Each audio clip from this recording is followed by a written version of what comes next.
Ahoy there, YouTube! We're back again for more of our Gencon Bonanza Explosion Blood coverage. We're here live at Gencon 2018. Thanks in part to all of our amazing Kickstarter backers. Keep sending us back year after year. Huge thanks to them. These spectacular companies who donated games to us to give away as part of the Kickstarter. Huge thanks to them. And of course, our main sponsors, Tasty Monster Games and Minion Games. Click on the links, show them some love. They're spectacular. Right now, we are at the Colossal Games booth with Travis, who's the head honcho here, and he's about to talk about the upcoming game, Mezo. How's it going, Travis? It's going great. How are you doing? I'm better now. I had hot wings last night. It was terrible. I'm excited to hear about this game, though. Hot wings. Super hot. Yeah. That sucks. It was terrible. But I like wings. But they were good, except for the hot ones. Yeah, you gotta be careful. The hot sweats. So yeah, anyway. Mezo. So Mezo is a game from John Cloudis, who is from Small Box Games. So he's done a ton of games. Omen probably being his most notable game that he did. We started working with John. We announced it shortly after we announced the launch of the company last year. And as I said, John is Small Box Games. This is his first big box game that he's ever done. As you can see, we had to have these unnecessarily awesomely large, massive miniatures. These are 110 mil. And then the little guys are, 30-something mil figures. So there's quite a disparity between the two of those. What materials are those? These are just resin samples. So these are washed resin samples. They look like they're carved out of wood or something, kind of, but they're not. But they will be plastic miniatures, kind of like the same as in Western Legends or Kemet, same exact sculpting company. Yeah. So Mezo is an area control game. It's got quite a few twists. I gotta say, I've never seen anything like it, which I know every publisher says, but I mean. There's 3 ways to win area control in Mezo. It's interesting. So, first of all, your gods kind of sit on a vertex. Imagine, like in The Godfather, how you kind of you're influencing multiple areas. So the gods sit on a vertex, and then the units, the warriors and the priestesses, all sit in a region. Okay, the actual one place. So the gods' default range are those regions over which they are adjacent to, while the units in the region are only in that one region. So you'll compare your strength in the region, you'll flip over a tie, it'll tell you where there's a fight, and then players play cards, and then they do this really interesting action selection system using cards. They'll, at the end of which there will be a winner.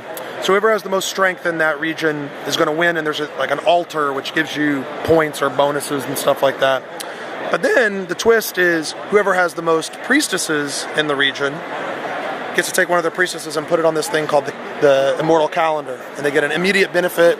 They get 2 points at the end of the round for each guy they have there. Whoever has the most warriors does the same thing, but for this thing called the Heroic Codex.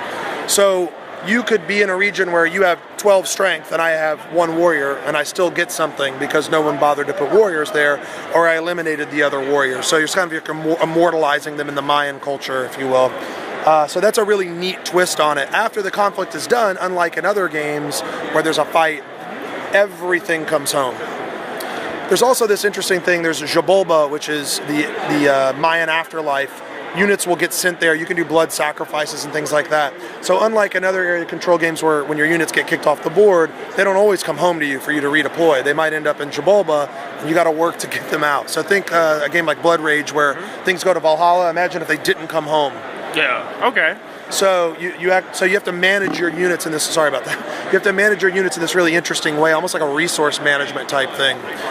Each god is entirely different. They approach the game entirely differently, which that isn't anything new, but it's done very well in this game. Some people are saying it's kind of like Chaos in the Old World meets Rising Sun, meets Blood Rage, but I don't know how accurate I feel those descriptions are, but I think the spirit of those types of games are absolutely there because there is some negotiation stuff. Each player has a champion figure, which is another thing that's cool. When you deploy, everybody has one champion, and whoever has the champion in the region acts last in that region, and they also determine all ties in that region. So even if they're not in contention for an area, they could be like, "Hey, Forrest, remember when you gave me those bad hot wings? I do. I'm not going to let you get first place this time. I'm going to give it to this guy." Richard. This guy. His name's Richard. Okay. So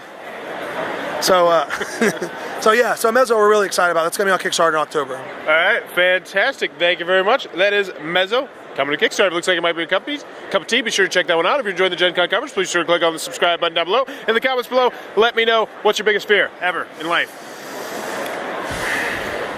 Oh, I don't like dolls. Okay. I don't like the idea of dolls or children being evil. I don't like that. My kid's dying. That one's my one. No, like, oh yeah. my god, it terrifies me. Then Scares they the come devil. back, and they come back as evil kids. And then there's always that shot in the movie where it shows their feet, and then they're laughing. And then Like, I have to that's spank them for discipline, Every but then time. CPS comes, and Yeah. Jesus, it's just a big mess. The pitter-patter shot, I call it. And they're like running around, you can't find them. No, I don't like that stuff. Let me know in the comments below. Gross. Your biggest fear. As always, thanks for your time, YouTube.